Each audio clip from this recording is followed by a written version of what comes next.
어느 늦은 오후 병원 복도 끝 작은 병실에서 한 어머니가 눈을 감으려 하고 있었습니다. 산소 호흡기 소리만이 조용한 방 안을 채우고 있었고 창밖으로는 노을이 지고 있었습니다. 딸은 어머니의 손을 잡고 아무 말도 하지 못했습니다. 그런데 갑자기 어머니가 눈을 떴습니다. 그리고 아주 낮은 목소리로 평생 단 한 번도 하지 않았던 말들을 꺼내기 시작했습니다. 그것은 유언이 아니었습니다. 재산 이야기도 아니었고 자식들에 대한 당부도 아니었습니다. 그것은 고백이었습니다. 평생 가슴속 깊이 묻어두었던 단 한 번도 소리내어 말하지 못했던 후회들이었습니다. 딸은 그날 밤 내내 울었습니다. 어머니가 불쌍해서가 아니라 그 말들이 너무나 자신의 이야기처럼 들렸기 때문입니다. 저는 김영석입니다. 올해로 105년을 살았습니다. 저는 전쟁을 보았고 굶주림을 보았고 이 나라가 폐허해서 일어서는 것을 보았습니다. 그리고 수많은 사람들의 죽음을 곁에서 지켜보았습니다. 젊은 죽음도 있었고 노년의 죽음도 있었습니다. 준비된 죽음도 있었고 전혀 예상하지 못한 죽음도 있었습니다. 그런데 한 가지는 언제나 같았습니다. 사람들이 마지막 순간에 후회하는 것은 자신이 했던 일이 아니라는 것입니다. 언제나 후회하는 것은 하지 못했던 일들이었습니다. 감히 꺼내지 못했던 말들이었습니다. 두려워서 선택하지 못했던 길들이었습니다. 우리는 살아가면서 많은 것을 쌓습니다. 지식을 쌓고 재산을 쌓고 체면을 쌓고 인내를 쌓습니다. 그런데 이상하게도 그것들을 가장 많이 쌓은 사람들이 죽음 앞에서 가장 많이 무너지는 것을 저는 보았습니다. 왜냐하면 그들이 평생 쌓아온 것들은 모두 바깥을 향한 것들이었기 때문입니다. 남에게 보여주기 위한 것들, 남에게 인정받기 위한 것들이었습니다. 그리고 정작 자기 자신의 안을 들여다본 적은 한 번도 없었던 것입니다. 그 어머니가 딸에게 털어놓은 후회는 모두 7가지였습니다. 저는 오늘 그 7가지를 여러분께 전하려 합니다. 그런데 한 가지 먼저 말씀드리고 싶습니다. 이것은 한 늙은 어머니의 이야기가 아닙니다. 이것은 당신의 이야기일 수 있습니다. 지금 이 순간 당신이 외면하고 있는 무언가가 있다면 이 7가지 중 적어도 하나는 당신의 가슴을 건드릴 것입니다. 저는 여러분을 위로하러 온 것이 아닙니다. 105년을 살아온 사람으로서 저는 달콤한 말보다 진실한 말이 더 오래 남는다는 것을 압니다. 그래서 저는 오늘 가장 솔직하게 말씀드릴 것입니다. 아직 늦지 않았습니다. 숨이 붙어 있는 한 아직 늦은 것이 아닙니다. 하지만 내일이라는 말을 너무 믿지는 마십시오. 그 어머니도 그날이 오기 전까지는 내일이 있다고 믿었을 테니까요. 첫 번째 후회는 이것이었습니다. 사랑한다는 말을 너무 아꼈다. 그 어머니는 딸의 손을 꼭 쥐며 말했습니다. 부끄러워서 바빠서 나중에 하려고 미루다가 끝내 하지 못했다고. 딸이 학교에서 상을 받아왔을 때도 새벽에 열이 펄펄 끓는 아이를 밤새 간호했을 때도 그 아이가 결혼해서 처음 아이를 낳았을 때도 어머니는 그 말을 하지 못했습니다. 마음속에는 분명히 있었습니다. 그런데 입 밖으로 꺼내는 일이 왜 그렇게 어려웠는지 모르겠다고 했습니다. 저는 그 이야기를 들었을 때 오래된 기억 하나가 떠올랐습니다. 제가 젊었을 때 한 친구가 있었습니다. 그는 과묵한 사람이었고 감정을 드러내는 것을 약한 것으로 여기는 시대를 살아온 사람이었습니다. 그의 아버지도 그랬고 그의 할아버지도 그랬습니다. 어느 날 그 친구의 어머니가 갑자기 세상을 떠났습니다. 장례식장에서 그는 내내 울지 않았습니다. 그런데 사흘째 되던 밤 그가 제게 전화를 했습니다. 그리고 딱 한마디만 했습니다. 나는 어머니한테 사랑한다는 말을 한 번도 한 적이 없어 그것이 전부였습니다. 그 말 뒤에 긴 침묵이 흘렀고 저는 아무 말도 할 수 없었습니다. 사랑한다는 말이 왜 이렇게 어려운 것일까요? 저는 105년을 살면서 그 이유를 알게 되었습니다.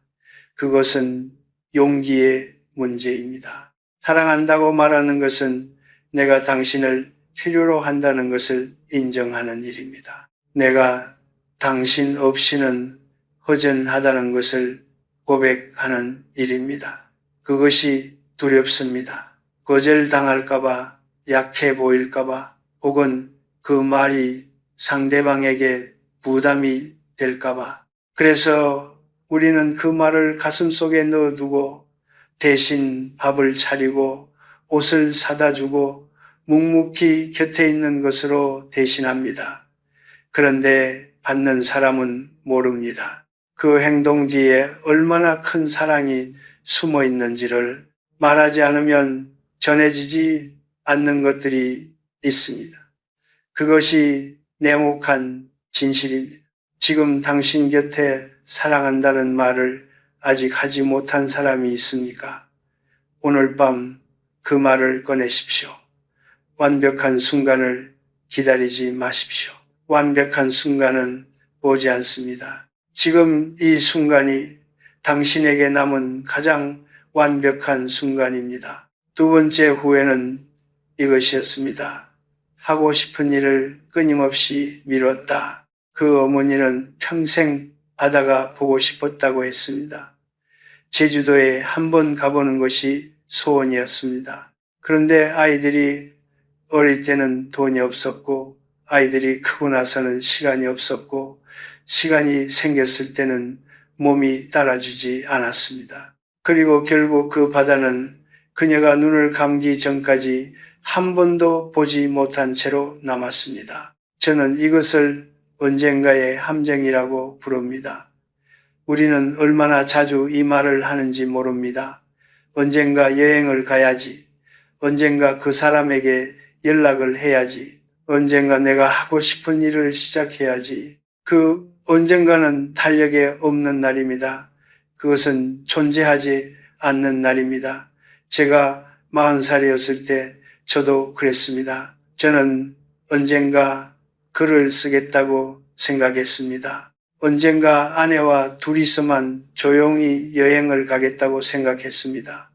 그런데 아내는 제가 그 언젠가를 준비하는 사이에 먼저 세상을 떠났습니다. 저는 그날 이후로 언젠가라는 말을 쓰지 않기로 했습니다. 왜 우리는 하고 싶은 일을 미루는 것일까요?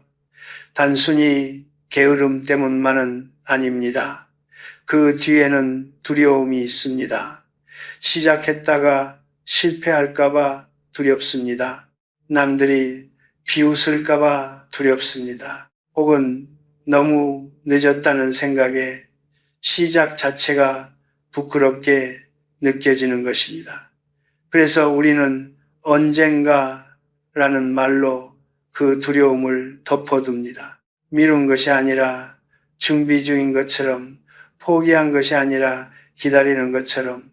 그런데 저는 오늘 여러분께 분명히 말씀드리고 싶습니다. 늦은 것은 없습니다.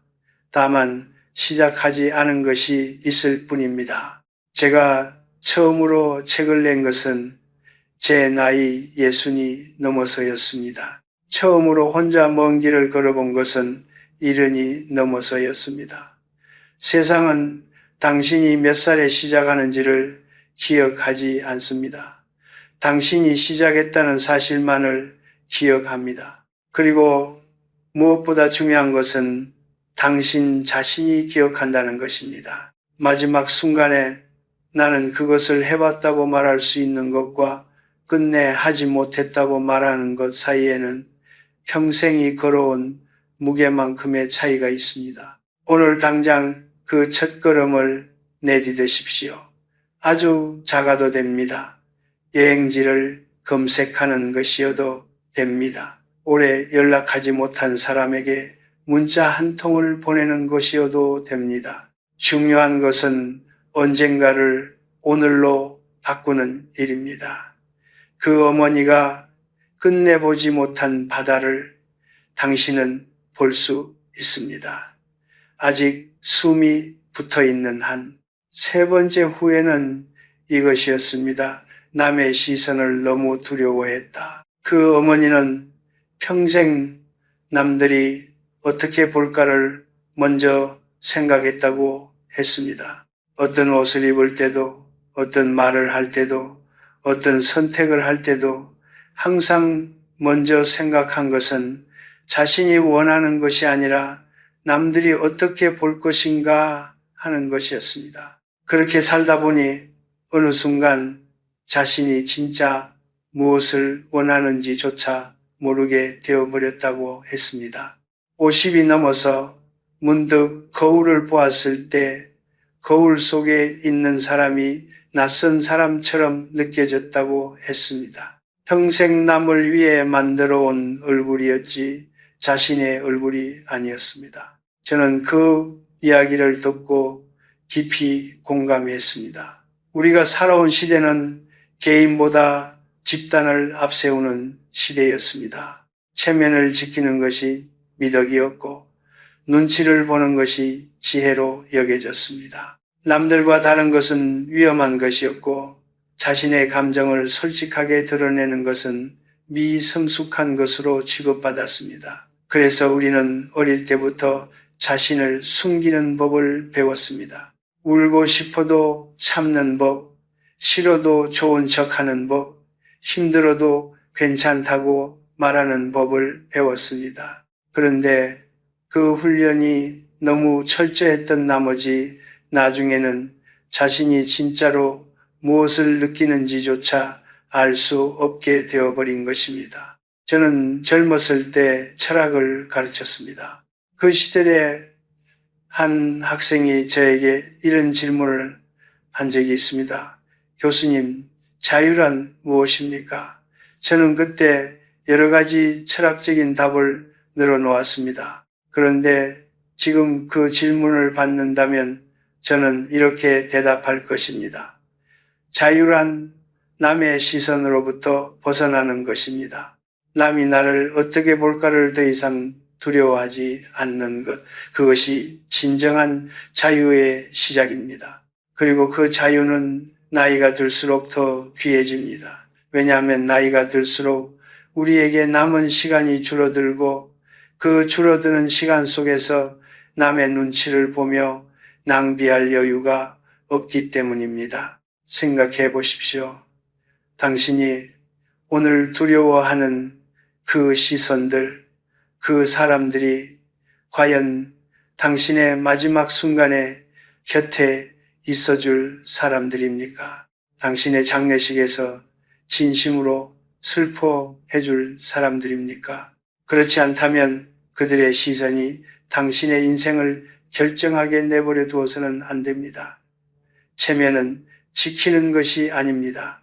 체면은 내려놓는 것입니다. 그리고 내려놓았을 때 비로소 당신은 당신 자신의 삶을 시작할 수 있습니다. 저는 90이 넘어서야 그것을 완전히 깨달았습니다. 너무 늦었다고 생각하실 수도 있습니다. 하지만 저는 그렇게 생각하지 않습니다.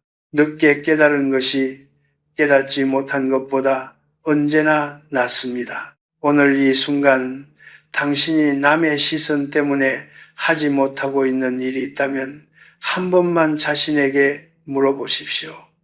그 시선이 정말 그렇게 중요한 것인지를, 그리고 그 답이 아니오라면 지금 당장 그 감옥 문을 여십시오.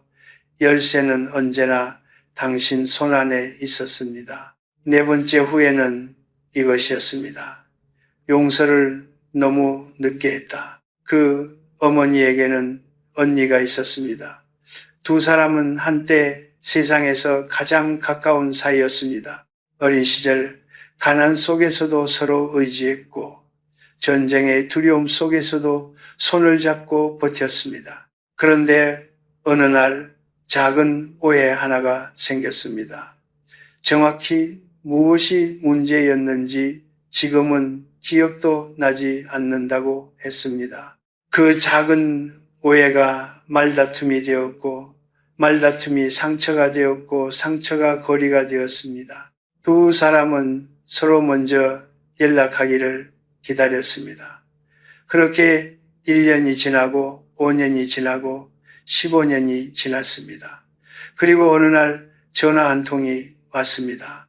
언니가 세상을 떠났다는 소식이었습니다. 그 어머니는 그날 이후 평생 그것을 가슴에 안고 살았습니다. 단 한 번도 내려놓지 못한 채로. 저는 이 이야기를 들을 때마다 마음이 무거워집니다. 왜냐하면 이것이 너무나 많은 사람들의 이야기이기 때문입니다. 우리는 사랑하는 사람일수록 더 쉽게 상처를 주고 더 오래 용서하지 못합니다. 왜 그럴까요? 사랑하는 사람에게는 더 많은 것을 기대하기 때문입니다. 그 기대가 어긋났을 때의 배신감이 더 크기 때문입니다. 그리고 먼저 손을 내밀면 내가 진 것 같은 느낌이 들기 때문입니다. 그 자존심이 15년을 만들어내는 것입니다. 저는 오늘 여러분께 용서에 대해 오해하고 있는 것을 하나 바로잡고 싶습니다. 용서는 상대방을 위한 것이 아닙니다. 용서는 당신 자신을 위한 것입니다. 누군가를 용서하지 못한 채로 살아간다는 것은 그 사람에게 당신의 마음 한 조각을 영원히 인질로 잡혀 있는 것과 같습니다. 그 사람은 아무렇지도 않게 잘 살고 있는데 당신 혼자 그 무게를 평생 지고 다니는 것입니다. 철학자 루이스 스미디스는 말했습니다. 용서하지 않는 것은 독약을 마시면서 상대방이 죽기를 기다리는 것과 같다고. 저는 그 말이 옳다고 생각합니다. 100년을 넘게 살아온 사람으로서 저는 이것을 압니다. 오래된 원망은 상대방을 해치지 않습니다. 그것은 오직 당신만을 해칩니다. 먼저 손을 내미는 것이 지는 것이 아닙니다. 먼저 손을 내미는 것은 당신이 그 사람보다 더 오래, 더 깊이 생각했다는 증거입니다. 그것은 패배가 아니라 성숙입니다. 그리고 상대방이 그 손을 잡지 않더라도 당신은 이미 자유로워진 것입니다. 손을 내밀었다는 사실만으로도 그 인질은 돌아옵니다. 지금 이 순간 당신의 마음 속에 용서하지 못한 사람이 있습니까? 10년이 넘도록 연락하지 않은 형제가 있습니까? 서운함을 삭히지 못한 채 멀어진 친구가 있습니까? 그 사람을 위해서가 아니라 당신 자신을 위해서 물어보십시오. 그 무게를 얼마나 더 지고 가실 것입니까? 그 어머니는 언니를 보내고 난 뒤에야 비로소 알았습니다. 자존심보다 사람이 먼저라는 것을, 그리고 사람은 언제나 생각보다 빨리 사라진다는 것을. 다섯 번째 후회는 이것이었습니다. 소중한 사람 곁에 충분히 머물지 않았다. 그 어머니는 게으른 사람이 아니었습니다. 오히려 그 반대였습니다. 새벽에 일어나 밥을 지었고 아이들 도시락을 쌌고 하루 종일 일했고 저녁에는 집안을 정리했습니다. 몸은 언제나 집 안에 있었습니다. 그런데 그 어머니가 딸에게 고백한 것은 몸은 있었지만 마음은 없었다는 것이었습니다. 아이가 학교에서 돌아와 오늘 있었던 일을 이야기할 때 어머니는 설거지를 하면서 건성으로 들었습니다. 남편이 힘들었던 하루를 이야기할 때 어머니는 이미 내일 해야 할 일을 머릿속으로 정리하고 있었습니다. 몸은 그 자리에 있었지만 시선은 언제나 다른 곳을 향하고 있었습니다. 그리고 그것이 평생의 후회가 되었습니다. 저는 이 이야기를 들으며 오래 생각했습니다. 현대를 살아가는 사람들이 가장 많이 착각하는 것 중 하나가 바로 이것이라고 생각했습니다. 함께 있다는 것과 함께 하고 있다는 것은 전혀 다른 말입니다. 같은 식탁에 앉아 각자 핸드폰을 보고 있다면 그것은 함께 있는 것이 아닙니다. 같은 방에서 잠을 자면서도 서로의 마음을 전혀 모른다면 그것은 함께 하는 것이 아닙니다. 진정한 현존이란 몸만이 아니라 마음까지 그 자리에 있는 것입니다. 눈을 마주치고 귀를 기울이고 지금 이 순간 이 사람에게만 집중하는 것입니다. 그것이 우리가 가장 소홀히 하면서도 가장 그리워하게 되는 것입니다. 저는 제 아내와 50년 가까이 살았습니다. 그런데 솔직히 고백하자면 저도 그 50년을 온전히 함께 한 것은 아니었습니다. 강의를 준비하느라, 책을 쓰느라, 사람들을 만나느라 아내 곁에 제대로 앉아 있었던 시간이 얼마나 되는지 모르겠습니다. 아내가 세상을 떠나고 나서야 저는 알았습니다. 제가 그토록 중요하다고 여겼던 것들이 사실은 그렇게 중요하지 않았다는 것을, 그리고 제가 그토록 바쁘다는 핑계로 미루어 두었던 그 작은 시간들이 사실은 인생에서 가장 중요한 시간들이었다는 것을, 함께 차를 마시는 것, 아무 말 없이 나란히 앉아 저녁 하늘을 바라보는 것, 그런 것들이었습니다. 여러분께 묻고 싶습니다. 오늘 당신은 가장 소중한 사람 곁에 얼마나 있었습니까? 몸만 있었습니까? 아니면 마음까지 있었습니까? 그 사람의 눈을 오늘 몇 번이나 바라보았습니까? 그 사람의 말을 오늘 끝까지 들어주었습니까? 바쁘다는 것은 이유가 될 수 없습니다. 우리는 모두 바쁩니다. 그런데 죽음 앞에서 바빴다고 후회하는 사람은 없습니다. 더 함께 있지 못했다고 후회하는 사람만 있을 뿐입니다. 오늘 저녁 핸드폰을 내려놓으십시오. 그리고 당신 곁에 있는 사람을 바라보십시오. 그것으로 충분합니다. 그 작은 순간들이 나중에 당신이 가장 그리워하게 될 순간들입니다. 사람은 기억 속에서 살아갑니다. 우리가 사랑하는 사람을 떠나보낸 뒤에 남는 것은 함께했던 순간들의 기억입니다. 그 기억이 따뜻하다면 그 사람은 우리 안에서 영원히 살아있는 것입니다. 그 기억을 만드는 일은 거창하지 않습니다. 지금 이 순간 온전히 함께 있는 것, 그것이 전부입니다. 6번째 후회는 이것이었습니다. 자녀에게 진심을 표현하지 못했다. 딸은 어머니의 마지막 고백을 들으면서 처음에는 이해하지 못했다고 했습니다.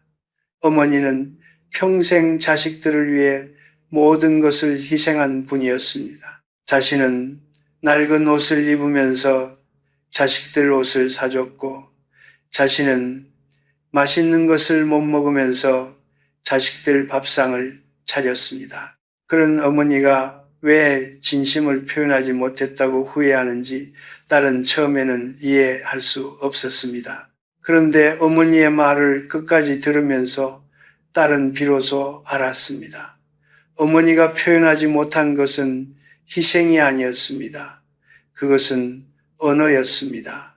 말이었습니다. 어머니는 평생 행동으로는 사랑을 쏟았지만 그 사랑을 말로 꺼낸 적이 없었습니다.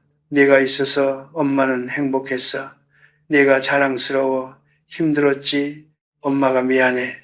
이런 말들을 단 한 번도 하지 못했습니다. 엄격하게 대한 것이 자식을 위해서였다는 것을, 높은 기준을 요구한 것이 사랑이었다는 것을 끝내 말로 전하지 못했습니다. 그리고 자식들은 어머니의 그 엄격함 뒤에 숨어있던 사랑을 평생 느끼지 못한 채로 자랐습니다. 저는 이것이 우리 문화, 특히 동양 문화권에서 세대를 넘어 반복되는 가장 깊은 상처라고 생각합니다. 사랑은 있습니다. 분명히 있습니다. 부모가 자식을 사랑하지 않는 경우는 거의 없습니다. 그런데 그 사랑이 전달되지 않는 것입니다.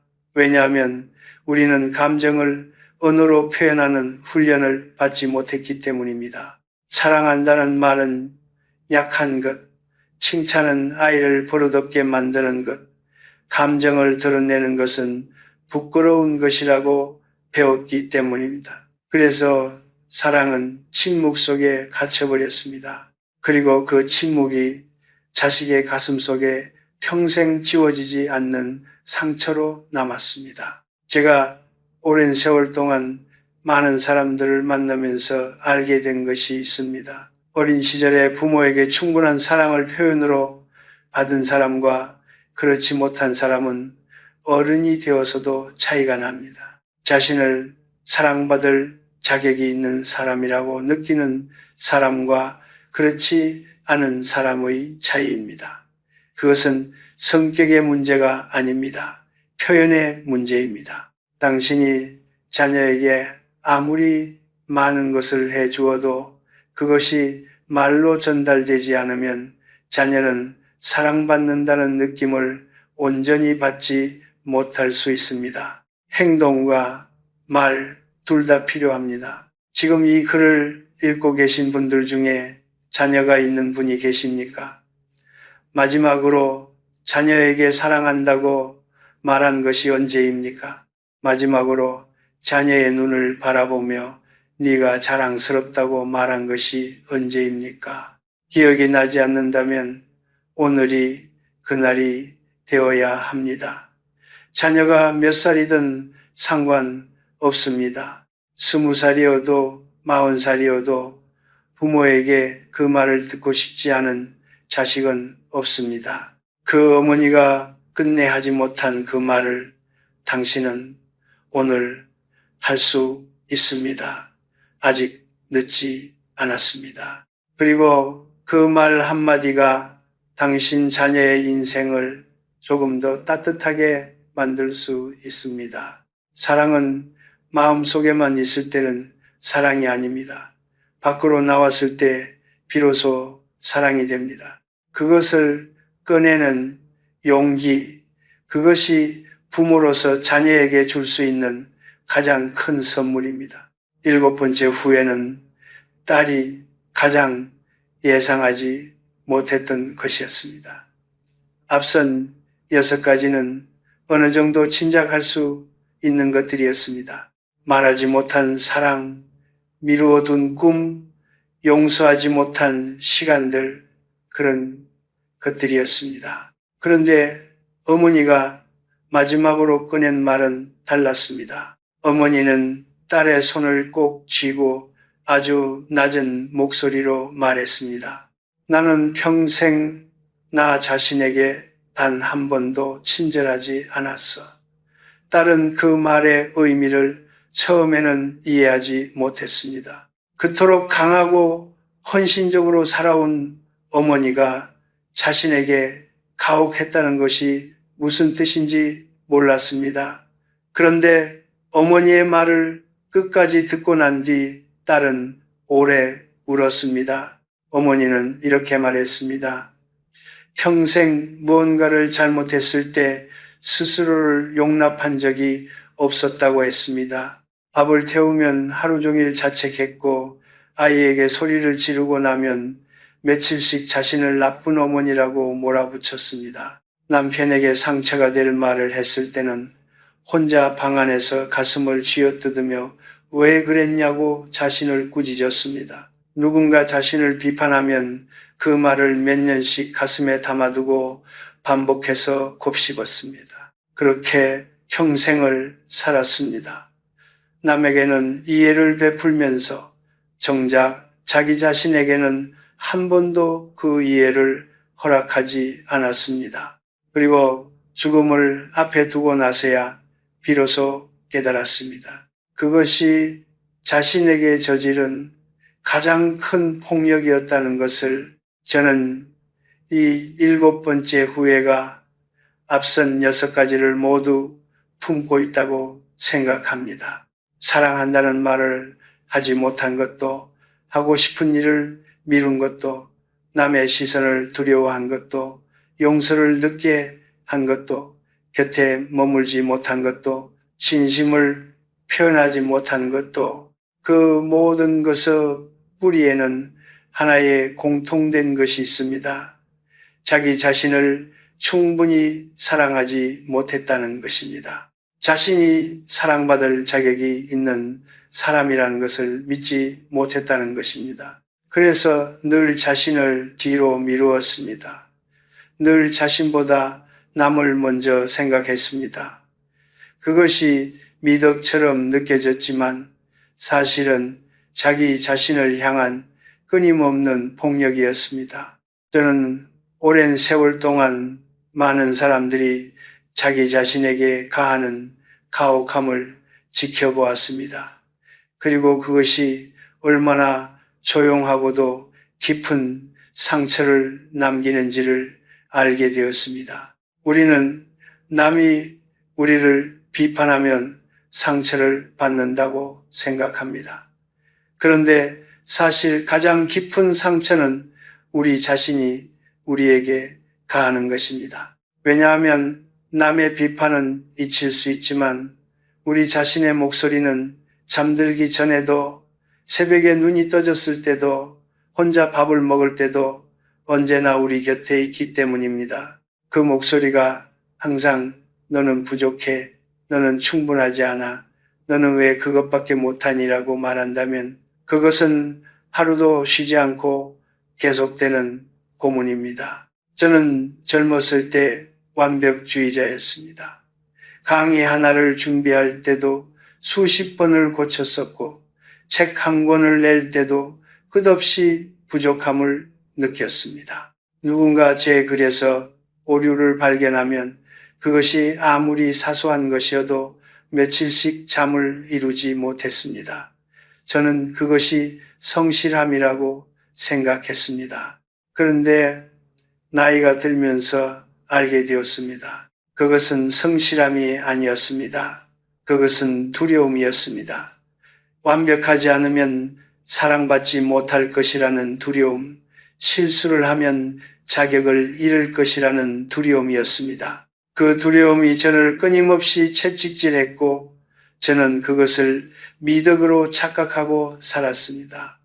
90이 넘어서야 저는 비로소 그 채찍을 내려놓았습니다. 그리고 그것을 내려놓았을 때 처음으로 진정한 쉼이 무엇인지 알게 되었습니다. 자기 자신에게 친절하다는 것이 무엇인지 오해하는 분들이 계십니다. 그것은 나태해지는 것이 아닙니다. 그것은 자신의 실수를 그냥 넘어가는 것이 아닙니다. 자기 자신에게 친절하다는 것은 실수했을 때 자신에게 이렇게 말해주는 것입니다. 괜찮아. 최선을 다했잖아. 다음에는 더 잘할 수 있어. 남에게는 쉽게 할 수 있는 그 말을 자기 자신에게도 똑같이 해주는 것입니다. 그것이 전부입니다. 그런데 많은 사람들이 그 쉬운 일을 평생 하지 못합니다. 남에게는 관대하면서 자신에게는 가혹한 기준을 적용합니다. 그리고 그 이중적인 기준이 결국 자신을 가장 지치게 만드는 것입니다. 저는 지금 이 글을 읽고 계신 여러분께 묻고 싶습니다. 오늘 당신은 자신에게 어떤 말을 했습니까? 거울을 보면서 어떤 생각을 했습니까? 실수를 했을 때 자신에게 어떤 말로 대했습니까? 만약 당신이 자신에게 한 말을 가장 사랑하는 사람에게 그대로 했다면 어떻게 되었을까요? 그 말이 그 사람에게 상처가 될 말이었다면 그것은 당신 자신에게도 상처가 되는 말입니다. 우리는 자신에게 하는 말의 무게를 너무 가볍게 여깁니다. 그런데 그 말들이 쌓이고 쌓여서 결국 우리가 자기 자신을 어떻게 바라보는지를 결정합니다. 105년을 살아온 사람으로서 저는 이것을 압니다. 자기 자신을 사랑할 줄 모르는 사람은 다른 사람도 온전히 사랑할 수 없습니다. 자신을 채우지 못한 사람은 결국 텅 빈 손으로 남에게 무언가를 주려 합니다. 그래서 지치는 것입니다. 그래서 원망이 생기는 것입니다. 그래서 사랑이 의무처럼 느껴지는 것입니다. 자신을 먼저 사랑하는 것은 이기적인 일이 아닙니다. 그것은 당신 곁에 있는 사람들을 진정으로 사랑하기 위한 가장 기본적인 준비입니다. 그 어머니가 마지막으로 딸에게 한 말은 이것이었습니다. 너는 엄마처럼 살지 마라. 너 자신에게 조금 더 친절하게 살아라. 딸은 그 말을 들으면서 처음으로 어머니가 자신에게 말을 걸어주는 것 같은 느낌을 받았다고 했습니다. 평생 엄격하고 말이 없었던 어머니가 마지막 순간에 가장 따뜻한 말을 남긴 것이었습니다. 그것이 또 하나의 아이러니였습니다. 가장 중요한 말은 언제나 가장 늦게 나온다는 것. 오늘 밤 잠들기 전에 한 번만 자신에게 말해 주십시오. 나는 오늘 최선을 다했다. 그것으로 충분하다. 그 말이 어색하게 느껴진다면 당신이 얼마나 오랫동안 자기 자신에게 가혹했는지를 말해 주는 것입니다. 그리고 그 어색함을 느끼는 것, 그것이 변화의 시작입니다. 자기 자신에게 친절해지는 일은 오늘부터 시작할 수 있습니다. 아무도 모르게 아무런 준비 없이 그냥 지금 이 자리에서 시작할 수 있습니다. 저는 오늘 여러분께 한 어머니의 이야기를 전했습니다. 임종을 앞두고 딸에게만 털어놓은 7가지 후에 사랑한다는 말을 아꼈던 것, 하고 싶은 일을 미루어 두었던 것, 남의 시선을 두려워했던 것, 용서를 너무 늦게 했던 것, 소중한 사람 곁에 충분히 머물지 않았던 것, 자녀에게 진심을 표현하지 못했던 것, 그리고 평생 자기 자신에게 가혹했던 것, 이 7가지를 다 들으신 지금 여러분의 가슴 속에 무언가 걸리는 것이 있으십니까? 어떤 한 가지가 유독 마음에 남아 있으십니까? 그렇다면 그것이 지금 여러분에게 가장 필요한 것입니다. 그것이 지금 여러분의 삶이 가장 간절히 원하는 것입니다. 저는 이 7가지를 단순한 노년의 아쉬움으로 읽지 않으셨으면 합니다. 이것은 한 사람의 후회가 아닙니다. 이것은 우리 모두의 이야기입니다. 지금 50대를 살고 계신 분도 60대를 살고 계신 분도 어쩌면 아직 40대인 분도 이 7가지 중 하나쯤은 이미 당신의 삶 속에 자리 잡고 있을 것입니다. 그리고 그것을 지금 알아차렸다는 것은 아직 늦지 않았다는 뜻입니다. 그 어머니가 끝내 하지 못한 것을 당신은 아직 할 수 있다는 뜻입니다. 저는 오늘 이 자리에서 여러분께 거창한 것을 요청하려는 것이 아닙니다.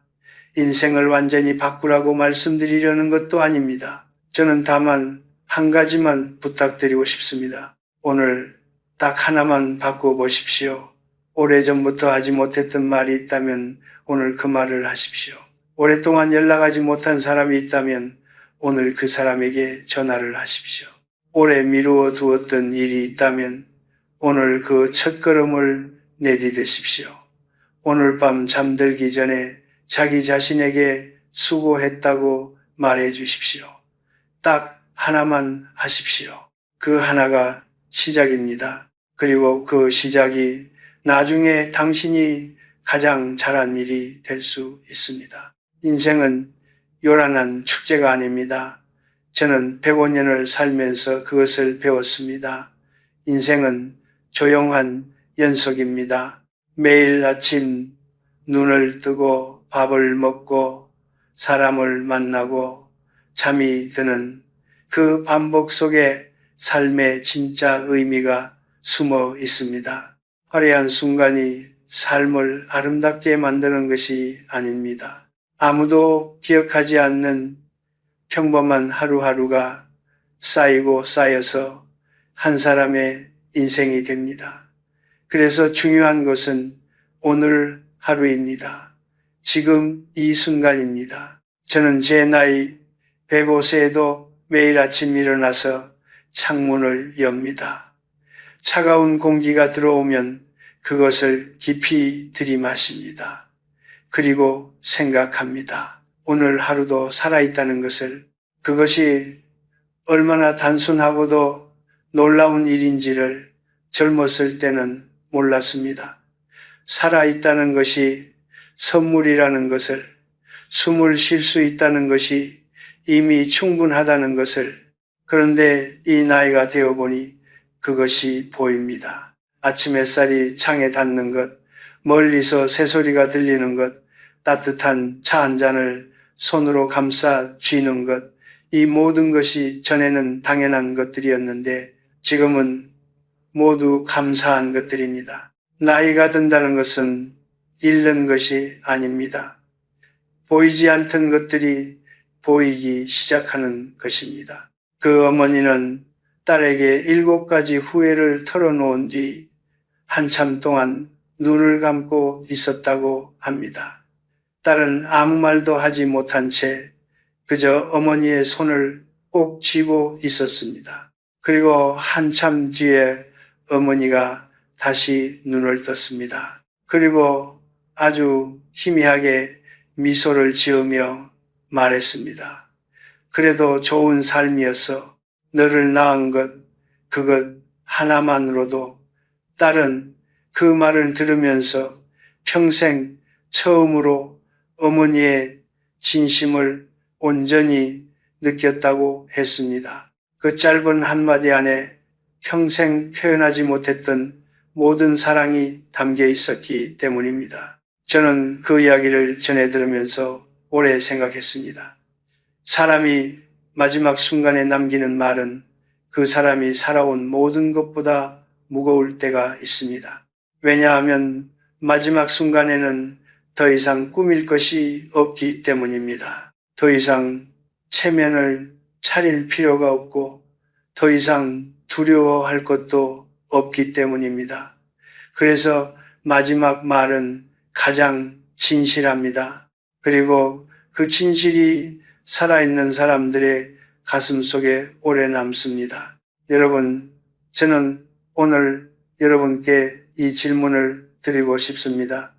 만약 오늘이 당신의 마지막 날이라면 당신은 무슨 말을 남기겠습니까? 누구에게 그 말을 하겠습니까? 그리고 그 말을 왜 아직 하지 않고 있습니까? 그 질문에 대한 답이 지금 당신에게 가장 중요한 것입니다. 그것이 당신이 오늘부터 시작해야 할 것입니다. 삶은 2번 주어지지 않습니다. 저는 105년을 살면서 단 한 번도 같은 하루를 산 적이 없습니다. 어제는 어제로 끝났고 오늘은 오늘뿐입니다. 내일은 아직 오지 않았고 올지 안 올지도 모릅니다. 그렇다면 우리에게 남은 것은 오직 지금 이 순간뿐입니다. 이 순간에 사랑하는 사람의 눈을 바라보십시오. 이 순간에 당신이 오랫동안 하고 싶었던 말을 꺼내십시오. 이 순간에 오래된 원망을 조용히 내려놓으십시오. 이 순간에 자기 자신에게 수고했다고 말해 주십시오. 지금 이 순간이 당신에게 남은 가장 젊은 순간입니다. 그 어머니는 그날 밤 조용히 눈을 감았습니다. 딸의 손을 잡은 채로 열린 창문으로 들어오는 밤바람을 맞으며 딸은 어머니가 마지막 순간에 평온한 얼굴이었다고 했습니다. 후회를 모두 꺼내놓고 나서야 비로소 그 무게를 내려놓을 수 있었던 것입니다. 저는 그것이 진정한 마지막 선물이었다고 생각합니다. 어머니가 딸에게 준 것이 아니라 어머니가 자기 자신에게 준 선물, 평생 짊어지고 살았던 무게를 마지막 순간에 비로소 내려놓는 것, 그것이 한 사람의 삶이 완성되는 방식이었습니다. 저도 언젠가 그 자리에 서게 될 것입니다. 모든 사람이 그 자리에 서게 됩니다. 그때 저는 어떤 말을 남기게 될지 가끔 생각합니다. 아직 다 모르겠습니다. 하지만 한 가지는 압니다. 후회를 적게 남기고 싶다면 지금 잘 살아야 한다는 것을 화려하게 사는 것이 아니라 진실하게 사는 것, 많이 가지는 것이 아니라 깊이 느끼는 것, 멀리 달려가는 것이 아니라 지금 곁에 있는 사람을 소중히 여기는 것, 그것이 제가 105년을 살고 난 뒤에 남은 가장 단순하고도 가장 확실한 진실입니다. 부디 오늘 하루를 어제보다 조금 더 진실하게 사십시오. 조금 더 따뜻하게, 조금 더 솔직하게, 조금 더 자기 자신에게 친절하게 사십시오. 그것으로 충분합니다. 삶은 요란한 축제가 아닙니다. 삶은 조용한 연속입니다. 그리고 그 조용한 연속 속에서 우리는 각자의 방식으로 빛납니다. 감사합니다.